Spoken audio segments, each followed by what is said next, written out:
Good afternoon, everyone. So Psalm 68. The psalm was kind of a bit challenging. There's a lot to the psalm. But I think Psalm 68 shows us who God is. And it does that by showing what he does. So this is a psalm of David. It's a victory psalm. And in the opening words, it echoes a prayer Israel spoke every time the Ark of the Covenant was set out in the wilderness. Rise up, O Lord, and let your enemies be scattered.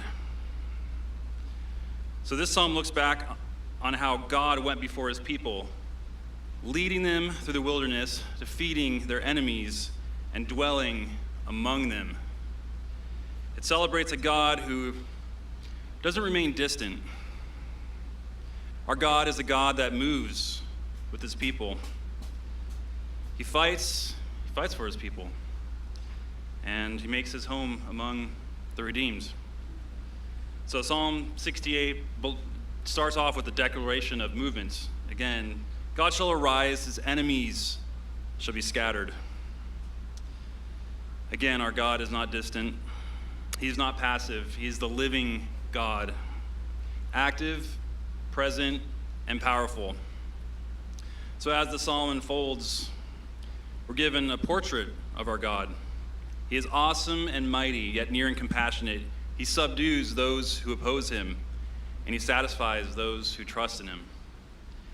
He is the one true God, the covenant-keeping God, a father to the fatherless, a protector of widows, the one who sets the lonely in families, frees the captive, and provides for the needy.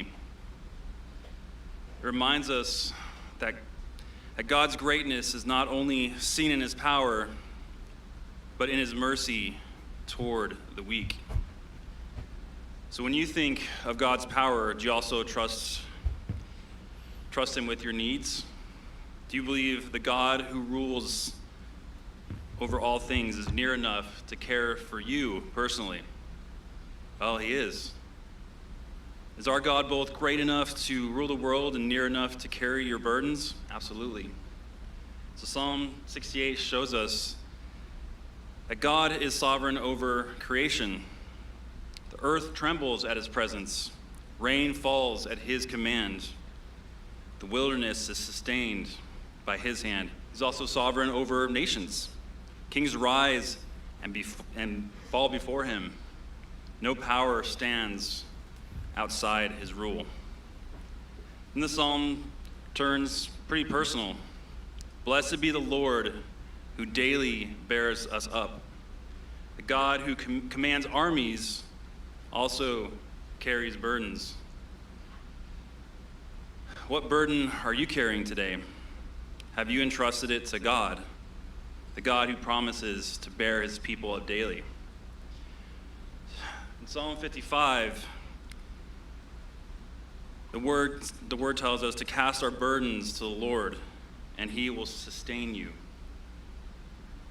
I think giving it to the Lord is connecting up with recognizing our limits and trusting what we cannot carry. It's the God who faithfully bears his people up.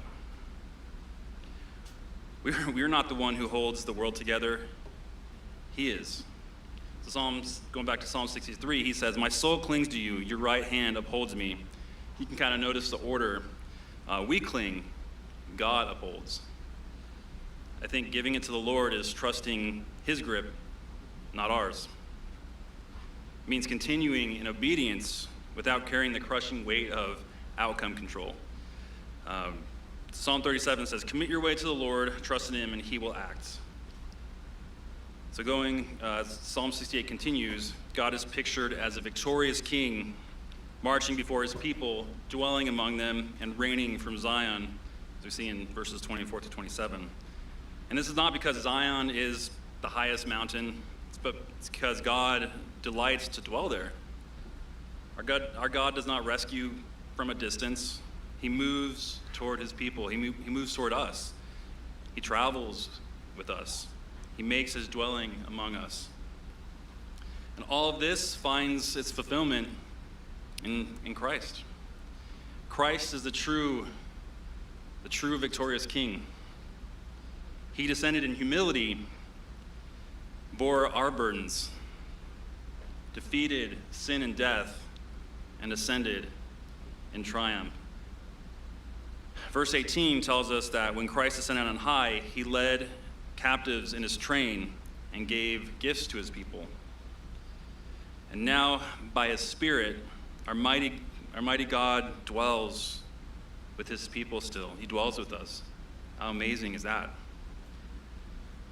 So the God of Psalm 68 we see here, he is our God. He's present. He's reigning. He's faithful. So in closing, we see Psalm 68 leave us with a vision of God that reassures us that he goes before us and bears us up daily. He is powerful yet tender, sovereign yet near, victorious yet caring for the weak. He goes before his people, he bears their burdens, and he reigns so that his glory will be praised among all nations. Praise be to God.